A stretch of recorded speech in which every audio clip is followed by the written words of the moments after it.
Chapter 1. My First Sea Journey. Before I begin my story, I would like to tell you a little about myself. I was born in the year 1632, in the city of York in the north of England. My father was German, but he came to live and work in England. Soon after that, he married my mother, who was English. Her family name was Robinson. So when I was born, they called me Robinson after her. My father did well in his business, and I went to a good school. He wanted me to get a good job and live a quiet, comfortable life. But I didn't want that. I wanted adventure and an exciting life. I want to be a sailor and go to sea, I told my mother and father. They were very unhappy about this. Please don't go, my father said. You won't be happy, you know. Sailors have a difficult and dangerous life. And because I loved him, and he was unhappy, I tried to forget about the sea. But I couldn't forget. And about a year later, I saw a friend in town. His father had a ship, and my friend said to me, "We're sailing to London tomorrow. Why don't you come with us?" And so, on September the 1st, 1651, I went to Hull, and the next day we sailed for London. But a few days later, there was a strong wind. The sea was rough and dangerous, and the ship went up and down, up and down. I was very ill and very afraid. "Oh, I don't want to die," I cried. "I want to live. If I live, I'll go home and never go to sea again." The next day, the wind dropped, and the sea was quiet and beautiful again. "Well, Bob," my friend laughed, "how do you feel now? The wind wasn't too bad." "What?" I cried. "It was a terrible storm." "Oh, that wasn't a storm," my friend answered. "Just a little wind. Forget it. Come and have a drink." After a few drinks with my friend, I felt better. I forgot about the danger and decided not to go home. I didn't want my friends and family to laugh at me. I stayed in London for some time, but I still wanted to go to sea. So, when the captain of a ship asked me to go with him to Guinea in Africa, I agreed. And so I went to sea for the second time.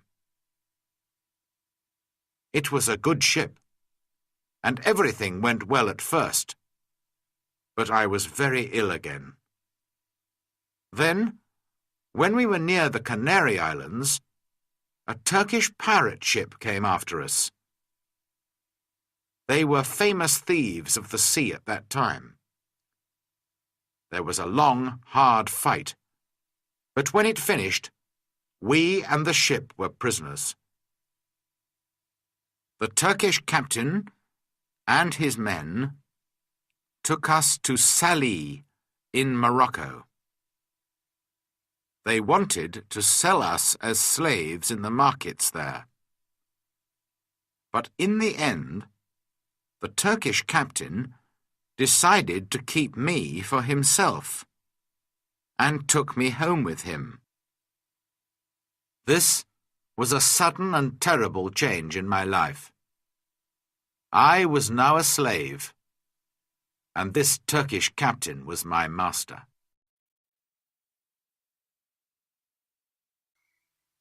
Chapter 2. Down the coast of Africa. For 2 long years, I lived the life of a slave. I worked in the house and the garden, and every day I planned to escape, but it was never possible. I thought about it day and night. My master liked to go fishing in a little boat, and he always took me with him. A man called Merle and a young boy also went with us. One day my master said to us, "Some of my friends want to go fishing tomorrow. Get the boat ready." So we put a lot of food and drink on the boat, and the next morning we waited for my master and his friends. But when my master arrived, he was alone. "My friends don't want to go fishing today," he said to me. "But you go with Merle and the boy, and catch some fish for our supper tonight." "Yes, master," I answered quietly. But inside I was excited. "Perhaps now I can escape," I said to myself. My master went back to his friends, and we took the boat out to sea. For a time we fished quietly, and then I moved carefully behind Merle and knocked him into the water. "Swim!" I cried. "Swim to the shore!" My master liked to shoot seabirds, and so there were guns on the boat. Quickly, I took one of these guns. Merle was swimming after the boat, and I shouted to him, "Go back to the shore! You can swim there. It's not too far. I won't hurt you, but if you come near the boat, I'll shoot you through the head." So Merle turned and swam back to the shore as quickly as he could. Then I said to the boy, "Zuri, if you help me, I'll be a good friend to you. If you don't help me, I'll push you into the sea too." But Zuri was happy to help me. "I'll go all over the world with you," he cried. I wanted to sail to the Canary Islands, but I was afraid to go too far from the shore. It was only a small boat, and so we sailed on south for some days. We had very little water, and it was dangerous country here, with many wild animals. We were afraid, but we often had to go on shore to get more water. Once I used a gun to shoot a wild animal. I don't know what animal it was, but it made a good meal. For about 10 or 12 days, we sailed on south, down the coast of Africa. Then, one day, we saw some people on the shore. Strange, wild people, who did not look friendly. By now, we had very little food, and we really needed help. We were afraid, but we had to go on shore. At first, they were afraid of us too. Perhaps white people never visited this coast. We did not speak their language, of course, so we used our hands and faces to show that we were hungry. They came with food for us, but then they moved away quickly. We carried the food to our boat, and they watched us. I tried to thank them, but I had nothing to give them. Just then, 2 big wild cats came down to the shore from the mountains. I think they were leopards. The people were afraid of these wild cats, and the women cried out. Quickly, I took a gun and shot one of the animals. The second wild cat ran back up into the mountains. Guns were new to these African people, and they were afraid of the loud noise and the smoke. But they were happy about the dead wild cat.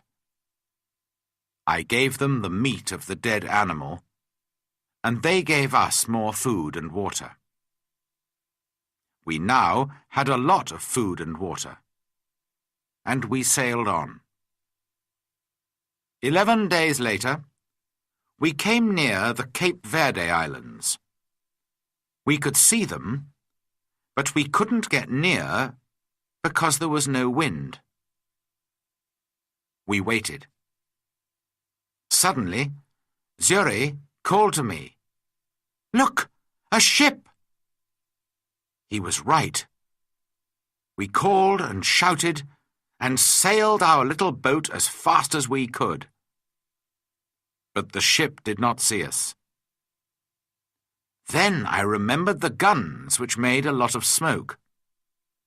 A few minutes later, the ship saw us and turned. When we were on the ship, the Portuguese captain listened to my story. He was going to Brazil and agreed to help me, but he wanted nothing for his help. "No," he said, when I tried to pay him. "Perhaps one day someone will help me when I need it." But he gave me money for my boat and for Zuri too. At first, I did not want to sell Zuri as a slave, after all our dangerous adventures together. But Zuri was happy to go to the captain. And the captain was a good man. "In 10 years' time," he said, "Zuri can go free." When we arrived in Brazil 3 weeks later, I said goodbye to the captain and Zuri, left the ship, and went to begin a new life. Chapter 3. The Storm and the Shipwreck. I stayed in Brazil and worked hard for some years. By then I was rich, but also bored. One day, some friends came to me and said, "We're going to Africa to do business. Why don't you come with us? We'll all be rich after this journey." How stupid I was. I had an easy, comfortable life in Brazil, but of course I agreed.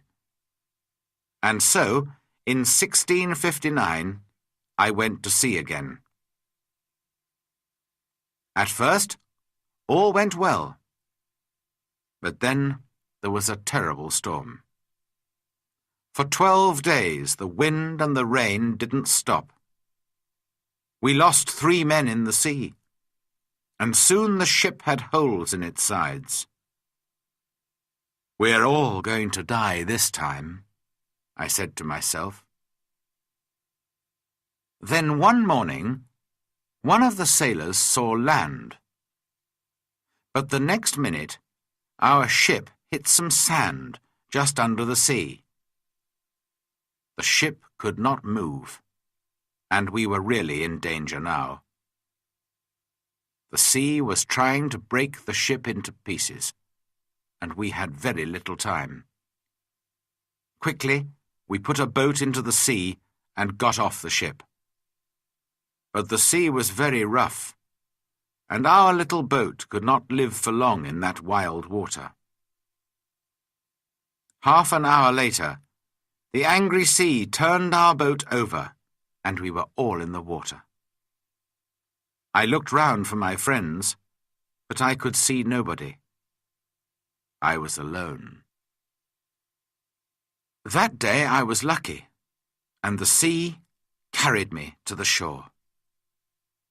I could not see the land, only mountains of water all around me. Then, suddenly, I felt the ground under my feet. Another mountain of water came, pushed me up the beach, and I fell on the wet sand. At first, I was very thankful to be alive. Slowly, I got to my feet and went higher up the shore. From there, I looked out to sea. I could see our ship, but it was wrecked, and there was nobody near it. There was nobody in the water. All my friends were dead. I was alive, but in a strange, wild country, with no food, no water, and no gun. It was dark now, and I was tired. I was afraid to sleep on the shore. Perhaps there were wild animals there. So I went up into a tree, and I stayed there all night. Chapter 4. A New Life on an Island. When day came, the sea was quiet again. I looked for our ship, and to my surprise, it was still there, and still in one piece. I think I can swim to it, I said to myself. So I walked down to the sea, and before long I was at the ship and was swimming round it. But how could I get onto it? In the end, I got in through a hole in the side, but it wasn't easy. There was a lot of water in the ship, but the sand under the sea was still holding the ship in one place. The back of the ship was high out of the water, and I was very thankful for this, because all the ship's food was there. I was very hungry, so I began to eat something at once. Then I decided to take some of it back to the shore with me. But how could I get it there? I looked around the ship, and after a few minutes, I found some long pieces of wood. I tied them together with rope. Then I got the things that I wanted from the ship. There was a big box of food, rice and salted meat and hard ship's bread. I also took many strong knives and other tools, the ship's sails and ropes, paper, pens, books, and 7 guns. Now I needed a little sail from the ship, and then I was ready. Slowly and carefully, I went back to the shore. It was difficult to stop my things from falling into the sea, but in the end, I got everything onto the shore. Now I needed somewhere to keep my things. There were some hills around me, so I decided to build myself a little house on one of them. I walked to the top of the highest hill and looked down. I was very unhappy, because I saw then that I was on an island. There were 2 smaller islands a few miles away, and after that, only the sea. Just the sea, for mile after mile after mile. After a time, I found a little cave in the side of a hill. In front of it, there was a good place to make a home. So I used the ship's sails, rope, and pieces of wood. And after a lot of hard work, I had a very fine tent. The cave, at the back of my tent, was a good place to keep my food, and so I called it my kitchen. That night, I went to sleep in my new home. The next day, I thought about the possible dangers on the island. Were there wild animals? And perhaps wild people, too, on my island? I didn't know, but I was very afraid. So I decided to build a very strong fence. I cut down young trees and put them in the ground, in a half circle around the front of my tent. I used many of the ship's ropes too, and in the end my fence was as strong as a stone wall. Nobody could get over it, through it, or round it. Making tents and building fences is hard work. I needed many tools to help me. So I decided to go back to the ship again and get some more things. I went back 12 times, but soon after my 12th visit, there was another terrible storm. The next morning, when I looked out to sea, there was no ship. When I saw that, I was very unhappy. Why am I alive? And why are all my friends dead? I asked myself. What will happen to me now, alone on this island without friends? How can I ever escape from it? Then I told myself that I was lucky. Lucky to be alive. Lucky to have food and tools. Lucky to be young and strong. But I knew that my island was somewhere off the coast of South America. Ships did not often come down this coast, and I said to myself, I'm going to be on this island for a long time. So, on a long piece of wood, I cut these words. I came here on the 30th of September, 1659. After that, I decided to make a cut for each day. Chapter 5. Learning to live alone. I still needed a lot of things. Well, I said, I'm going to have to make them. So every day I worked. First of all, I wanted to make my cave bigger. I carried out stone from the cave, and after many days' hard work, I had a large cave in the side of the hill.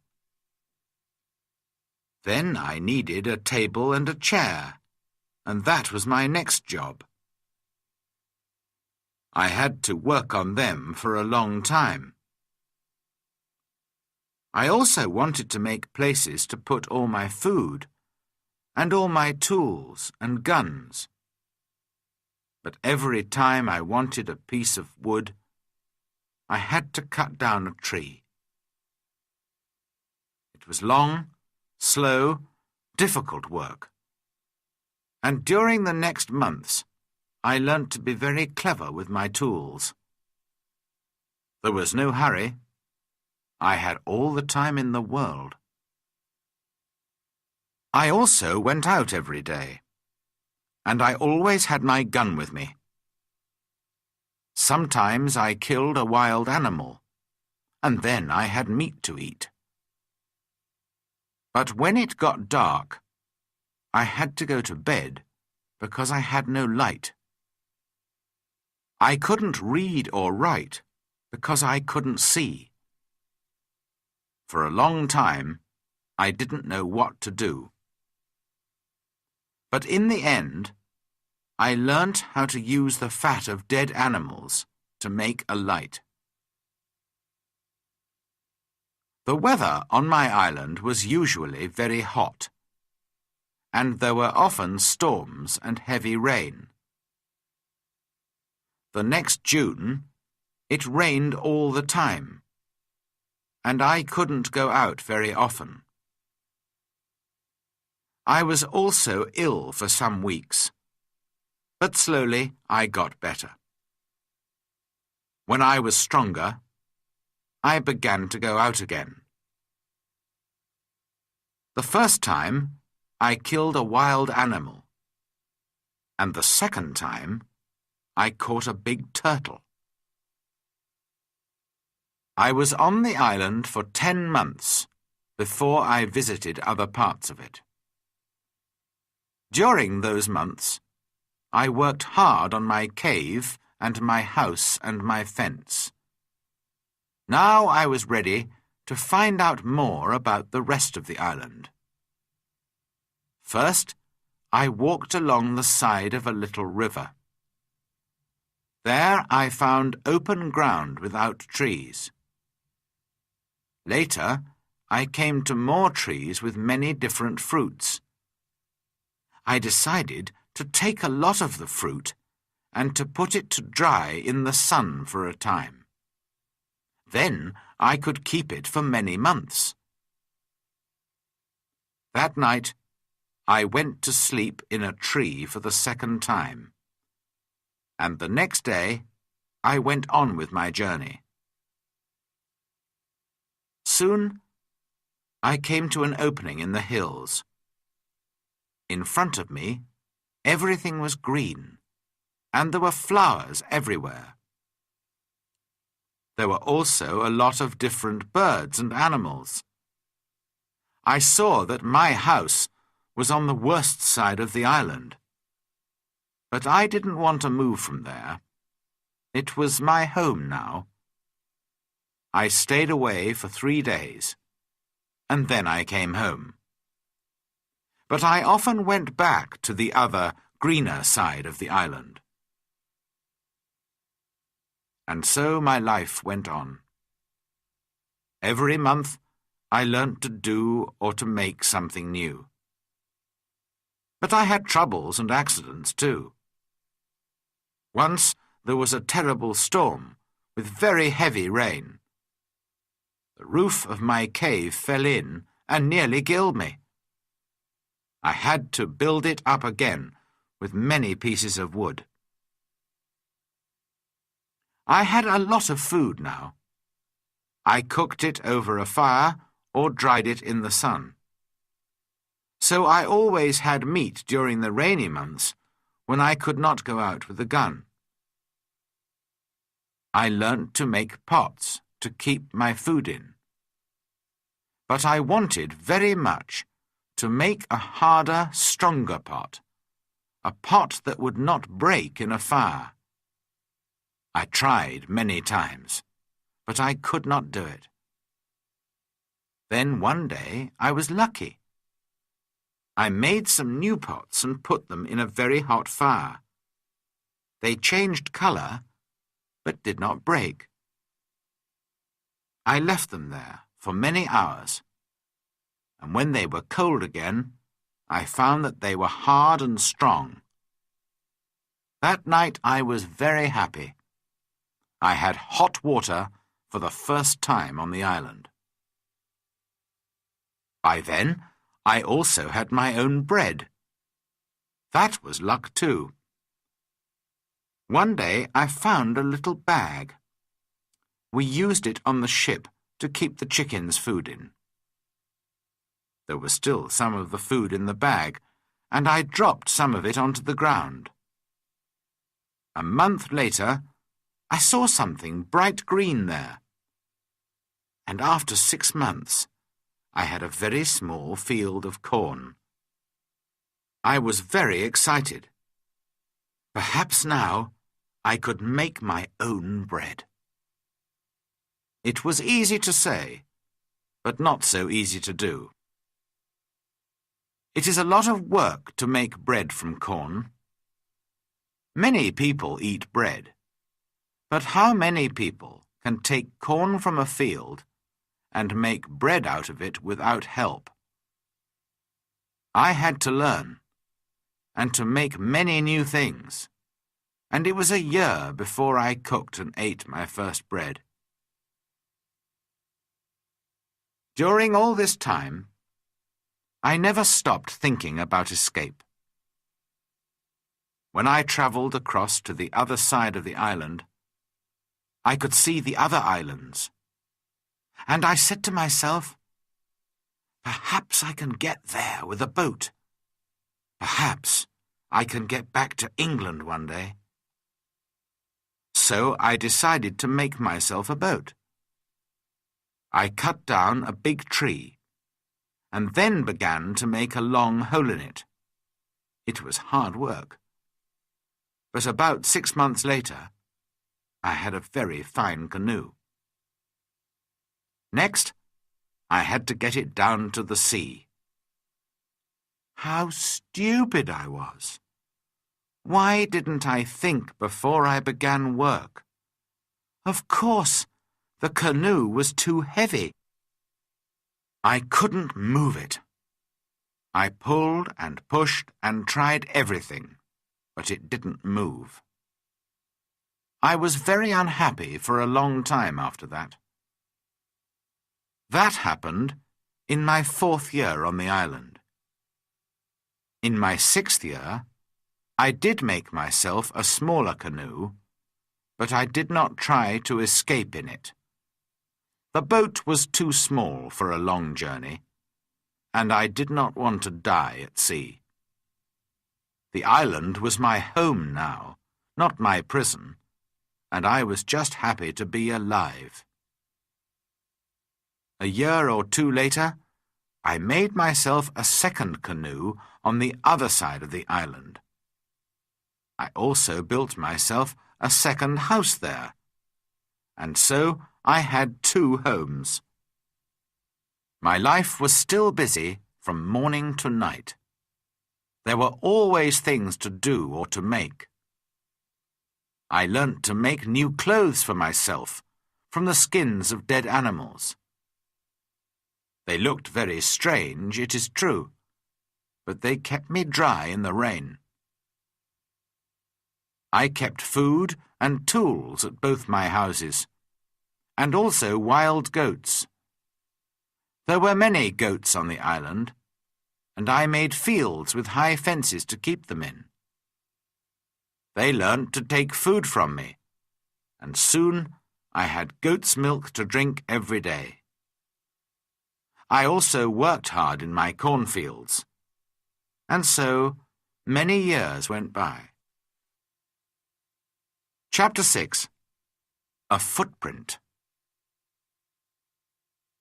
Then, one year, something strange and terrible happened. I often walked along the shore, and one day I saw something in the sand.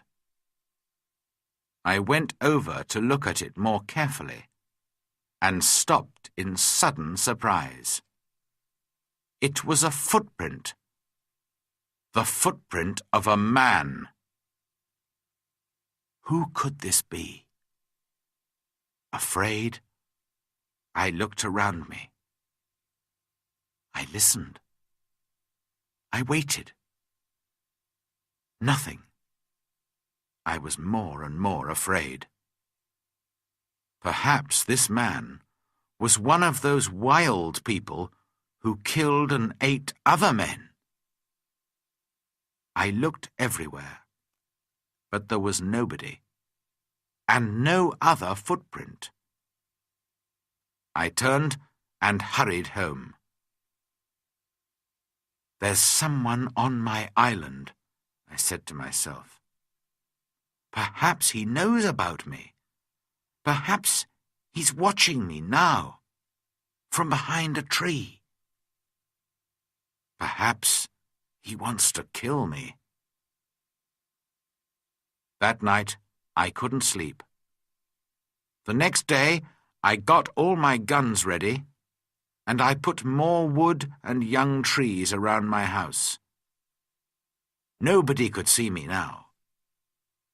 But after 15 years alone on the island, I was afraid, and I did not leave my cave for 3 days.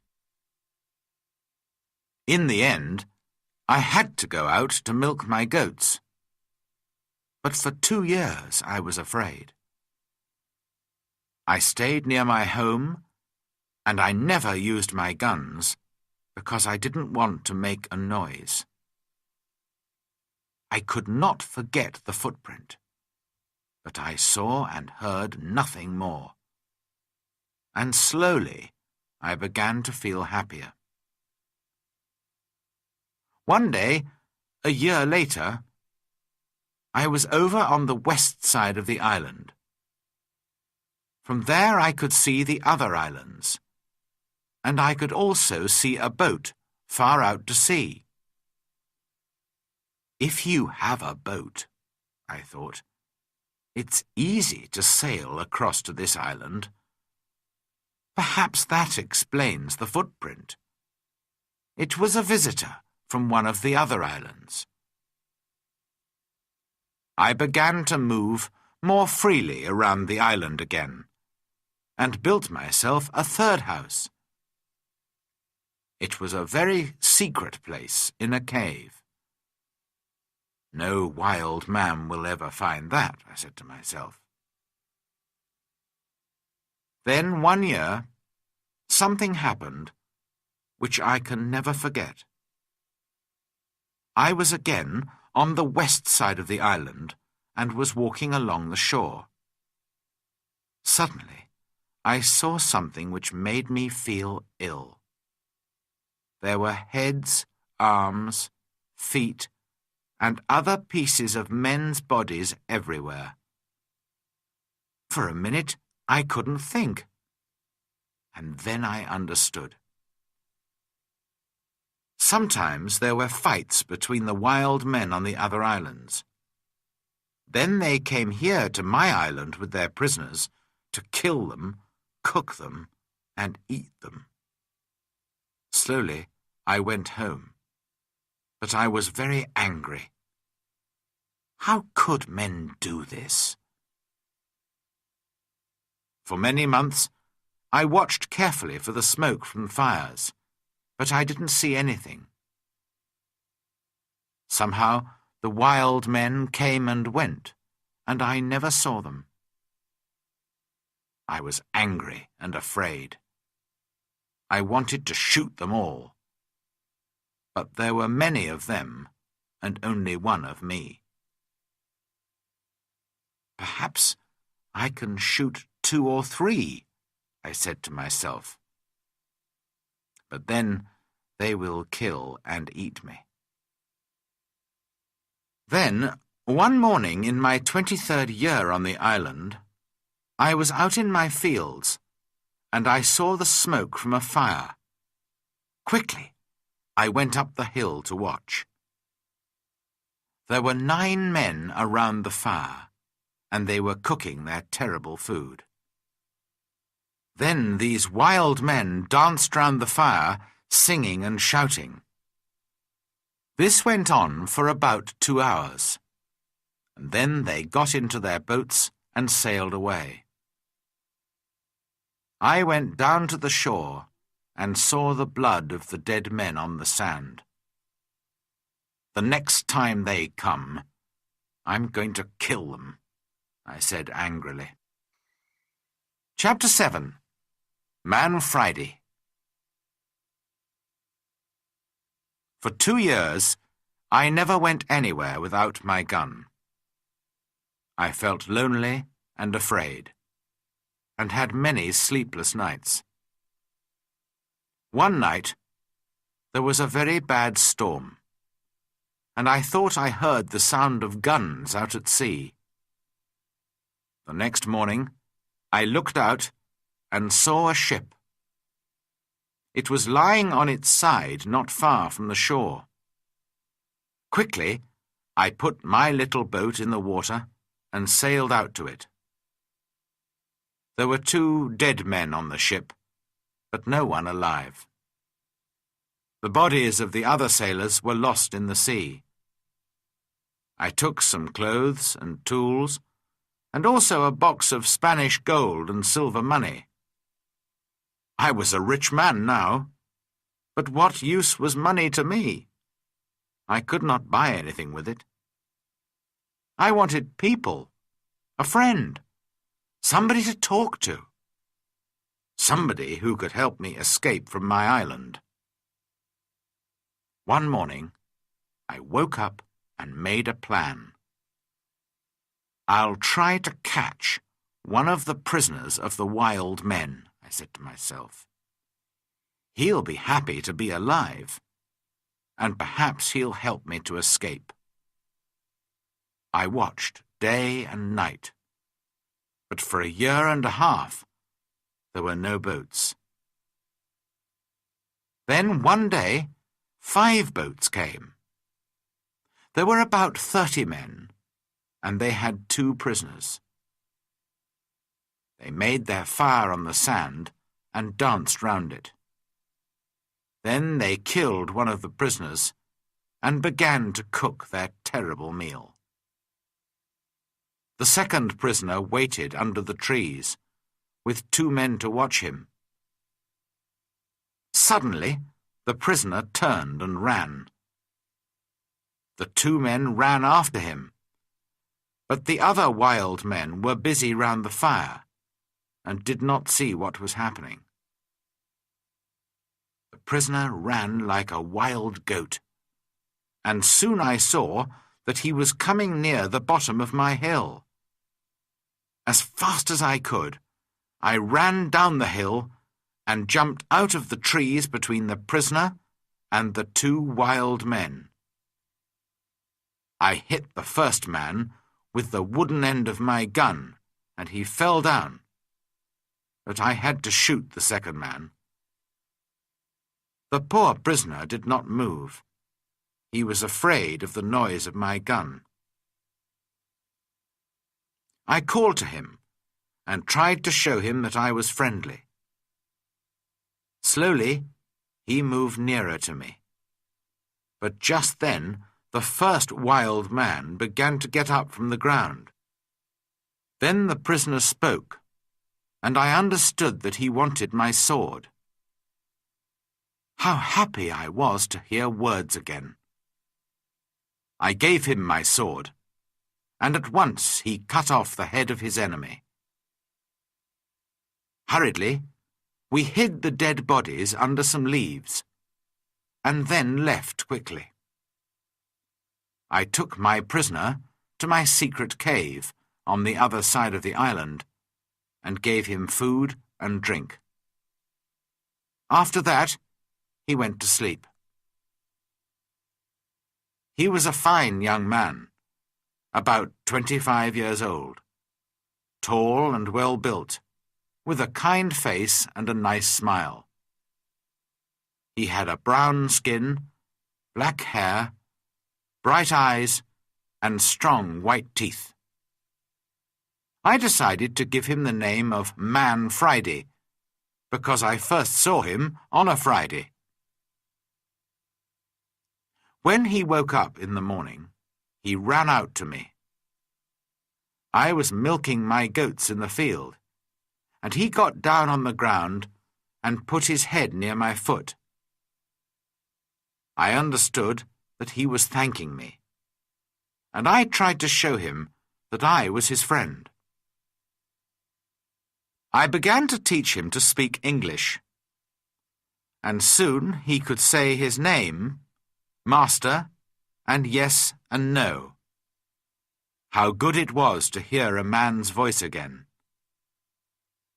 Later that day, we went back to my first house. We went carefully along the beach, but there were no boats and no wild men. Just blood and bones all over the sand. I felt ill, but Friday wanted to eat the pieces of men's bodies which were still on the ground. I showed him that this was terrible for me, and he understood. When we got to my house, I gave Man Friday some trousers, and I made him a coat and a hat. He liked his new clothes very much. Then I made him a little tent to sleep in. But for a few weeks, I always took my gun to bed with me. Perhaps Friday was still a wild man, and would try to kill me in the night. At first, Friday was very afraid of my gun. Sometimes he talked to it and asked it not to kill him. Friday was a quick learner, and his English got better day by day. He helped me with the goats and with the work in the cornfields, and soon we were good friends. I enjoyed teaching him, and most of all, having a friend to talk to. This was the happiest of all my years on the island. Friday and I lived together happily for 3 years. I told him the story of my adventures and about life in England, and he told me about his country and his people. One day we were at the top of the highest hill on the island, and we were looking out to sea. It was a very clear day, and we could see a long way. Suddenly, Friday began to jump up and down, very excited. "What's the matter?" I said. "Look, Master, look!" Friday cried. "I can see my country. Look over there." I looked, and there to the northwest, between the sea and the sky, was a long, thin piece of land. I learnt later that it was the island of Trinidad, and that my island was in the mouth of the river Orinoco on the north coast of South America. I began to think again about escape. Perhaps Friday wanted to go home too. Perhaps together we could get to his country. But what then? Would Friday still be my friend, or would his people kill me and eat me? I took Friday to the other side of the island and showed him my big canoe. It still lay under the trees. It was very old now, and there were holes in the wood. "Could a boat like this sail to your country, Friday?" I asked him. "Oh, yes," he answered. "A boat like this can carry a lot of food and drink." "Then we'll make another canoe like it, and you can go home in it," I said. But Friday looked very unhappy. "Why are you angry with me?" he asked. "What have I done? Why do you want to send me home?" "But I thought you wanted to go home," I said.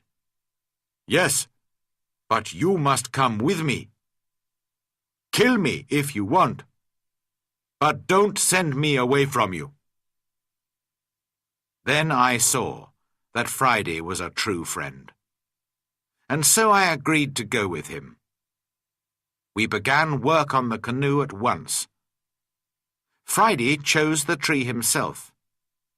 He understood wood better than I did, and we cut it down. We worked hard, and in a month the boat was finished. 2 weeks later, it was in the sea, and we began to get ready for our long journey. Chapter 8. Escape from the Island. I was now in my 27th year on the island, and I did not want to be there for another year. We worked hard to get the corn in and to make a lot of bread. We had dried fruit and salted meat and big pots to keep water in. One evening, Friday went out to look for a turtle for meat and eggs. But in less than an hour he was back, and he looked very afraid. "Master! Master!" he cried. "There's a great ship near the island, and men are coming to the shore in a boat." I jumped up and ran with him down to the shore. To my great surprise, I saw that it was an English ship. But why was it here? English ships never came this way. Perhaps they were pirates.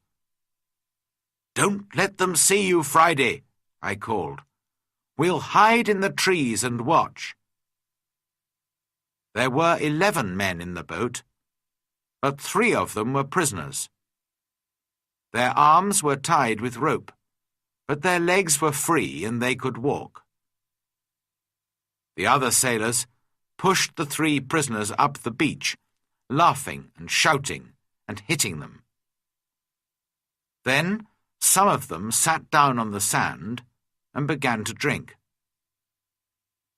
Others walked away to look at the island, and 2 men stayed to watch the boat. The 3 prisoners walked slowly along the beach and sat down under a tree not far from us. They looked very unhappy. Very quietly, I came up behind them through the trees and called out to them in English. "Don't be afraid," I said. "I'm an Englishman. Perhaps I can help you." The 3 men turned and looked at me. They did not answer at once. They were too surprised. Perhaps they thought I was a wild man myself, in my strange homemade clothes of animal skins, and with my long hair and beard. Then the oldest man spoke. "I am the captain of that ship," he said, "and these 2 men are my first and second officers. Last night there was a mutiny, and the seamen took the ship from me. Now they're going to leave the 3 of us here to die on this island." "Do these mutineers have guns?" "Only 2, he answered, "and they've left those on the boat." "All right," I said. "We'll fight them. But if we get your ship back for you, you must take me back to England." The captain agreed immediately, and thanked me very warmly for my help. Friday ran back to my house to get all the guns, and the captain and I made a plan. The first part was easy, because the seamen were not ready for a fight. We shot the 2 men at the boat, and the captain shot another man. This man, Tom Smith, was the worst of them all, and he began the mutiny on the ship. Then the captain talked to the other 5 men, and they agreed to help him. They did not really want to be mutineers, but they were afraid of Tom Smith. "Now," I said to the captain, "we must get back your ship. How many men are on it?" 26, the captain replied. "And they will fight hard because they won't want to go home. It is death for all mutineers in England. But not all the men are bad. I'm sure that some of them will help me." Just then we saw another boat which was coming from the ship to the shore. There were 10 men in it, and they all had guns. We ran into the trees and waited. It was a long, hard fight, but by now it was dark, and this helped us very much. We ran here and there in the trees, calling and shouting. The seamen could not see us, and did not know how many men they were fighting. In the end, the first officer shouted to them, "Put down your guns and stop fighting. The captain has 50 island people to help him. We can kill you all." So the seamen stopped fighting, and we took their guns. 3 of the men agreed to come back to the captain, and we put the others in my cave. Friday and I stayed to watch the prisoners, while the captain and his men went back to fight for the ship. All night we listened to the sound of guns and shouting. But in the morning, when the sun came up, the captain was master of his ship again. I went down to the shore to meet him. "My dear friend," he cried, "there's your ship. I'll take you to the ends of the world in it." I put my arms round him, and we laughed and cried together. How happy I was to leave the island. My good friend Friday came with me, of course, but we left the mutineers on the island. We decided not to kill them. They could begin a new life on the island. I showed them my 3 houses, my cornfields, and my goats, and all my tools. Their life would be easy, because of all my hard work for so many years. And so, on the 19th of December, 1686, after 27 years, 2 months, and 19 days, I said goodbye to my island and sailed home to England. Chapter 9. Home in England. When I came back to England, I felt like a stranger in the country. Many things were different, and not many people remembered me. I went home to York, but my father and mother were dead, and also my 2 brothers. I did find the 2 sons of one of my brothers. They were happy to learn that I was alive, and I was pleased to find some family. After some months, I decided to go down to Lisbon in Portugal. I had friends there who could help me to sell my land in Brazil, and I needed the money. Friday came with me. He was always a good and true friend to me. In Lisbon, I found the Portuguese captain, who took me in his ship to Brazil all those years ago. It was good to see him again, and he helped me with my business. Soon I was ready to go home again, by land. No more adventures and dangers by sea for me. It was a long, hard journey. We had to cross the mountains between Spain and France in winter, and the snow was deep. Poor Friday was very afraid of the snow. In his country it was always hot, and he did not like cold weather. Back in England, I found a house and began to live a quiet life. My 2 nephews came to live with me. The younger one wanted to be a sailor, and so I found him a place on a ship. After a while I married and had 3 children, 2 sons and a daughter. Then my wife died, and my nephew, who was now the captain of a ship, came home to see me. He knew that I did not really like a quiet life. "I have a fine ship, Uncle," he said, I'm going out to the East Indies, India, Malaya, the Philippines. Why don't you come with me?" And so, in 1694, I went to sea again, and had many more adventures. Perhaps, one day, I'll write another book about them.